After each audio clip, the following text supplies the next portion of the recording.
Hi guys, it's Mute King, and today I'm going to be talking about Ike and if he's OP online. Is he a broken online character, or is MkLeo just too good? And you probably don't know what I mean by that, so I'm going to explain. So there was a few Ikes that were really good online, like Raven King and more recently Yez, who have done very well in online tournaments. They've been beating a lot of the many top players. A lot of people think the character Ike is really good online, which I'm going to go over why this character could be really good online, more so than offline in a second. And as you may or may not recently know, in a tournament called Ultimate 32, MkLeo was it was looking like he was going to get 3-0'd by Meister in Grand Finals, and Meister was just going to win the turn. Leo then switched to Ike and won 6 games in a row to win the first set of Grands 3-2 and then 3-0 in a row, taking the tournament 6 straight games with a not warmed up Ike. This originally started by me messaging Leo like a week or two ago, being like, hey, why aren't you using Ike? You should just start practicing Ike. Like, you don't know which character to use online. Most of your characters are better in real life than they are online. But Ike is the one situation that is highly considered to be opposite. He's like, that's a good idea. And then he started practicing it, and then that happened. So why is Ike so good online? Is he truly broken or OP? So I'm going to be talking about a few things about, why I think Ike is a better online character, and by how much, and strategies that could be considered like consistent or good against him offline, and just aren't the same online. So one of these points is actually parrying.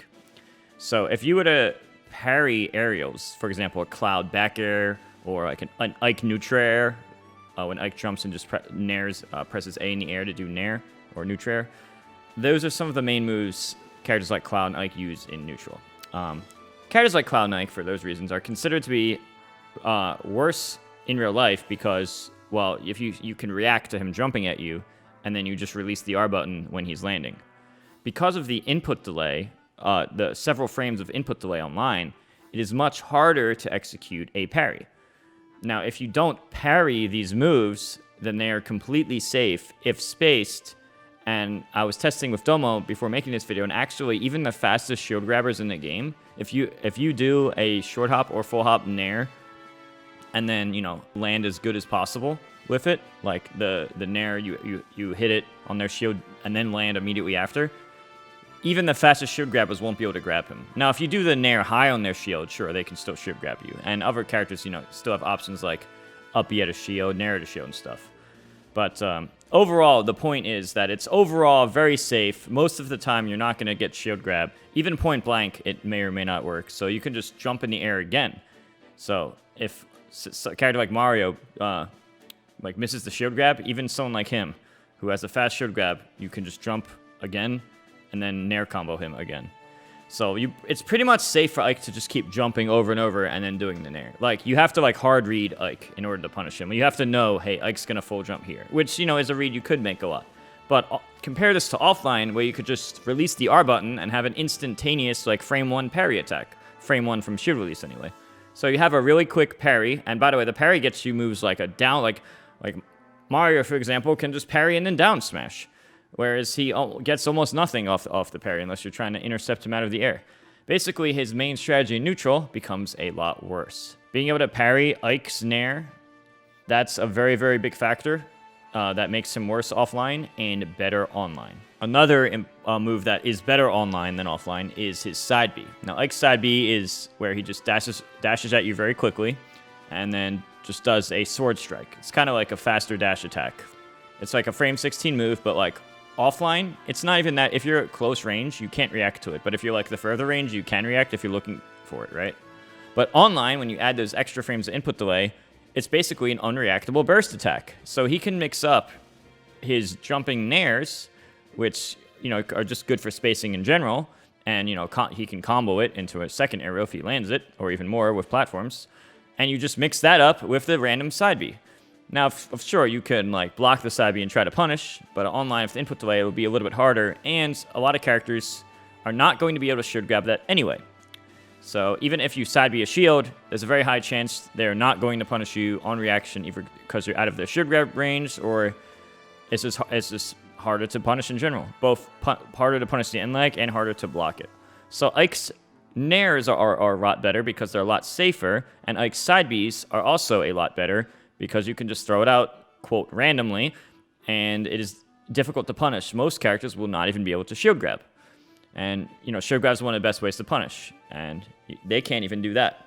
And then, a lot of the time it's like, okay, well, now they're conditioned to this. And then you can just keep doing the jumping, right? But then you can just randomly, when you're confident, randomly just grab. And they're scared of the nair. They can't parry it. They probably want to block and reposition or something. And if they don't block, you're probably just going to hit them. And then when they're conditioned to block, you just grab them anyway. So that's a really effective strat. So for a lot of reasons, Ike's main neutral tools are just a lot better, a lot buffed online. So now let's talk about edge guarding Ike. Normally offline, you can just react to his up B when he's below stage, and then double jump over him and do a precise cloud down air or whatever spike move you want to use. Online, since you're not going to be able to easily react to when that up B's happening, he could just throw it out.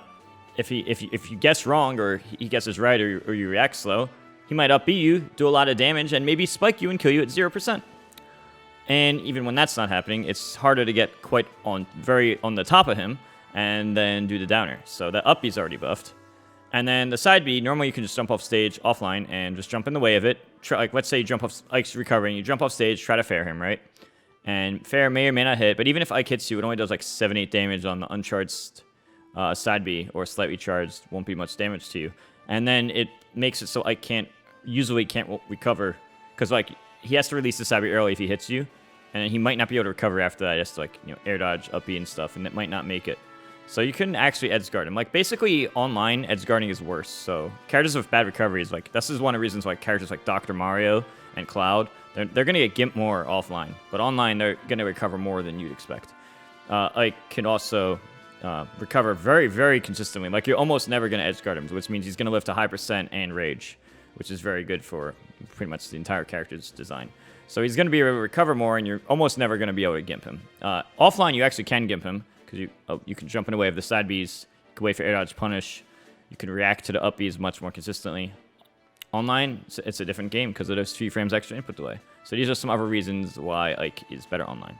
He's also a character where he's just, the character archetype, how heavy characters are usually buffed and then characters with super armor are buffed. Well, he has an up B that it comes out on frame 15, but it has armor starting on 5, and you could just kind of throw it out whenever you think you should, and you could just armor through people's attacks and then hit them even harder. That move is just really good online.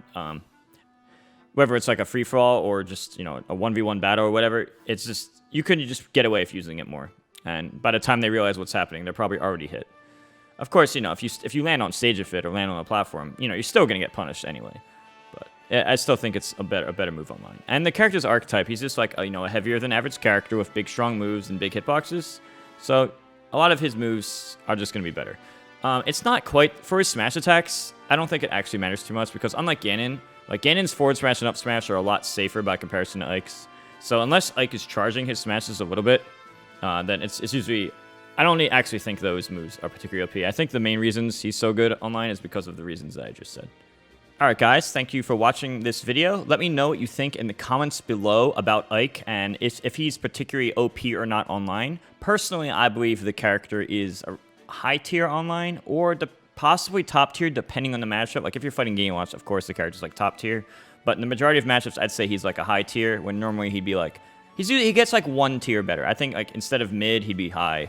Or if he's already high, then I think he'd be top. He goes up about 1 tier when going online.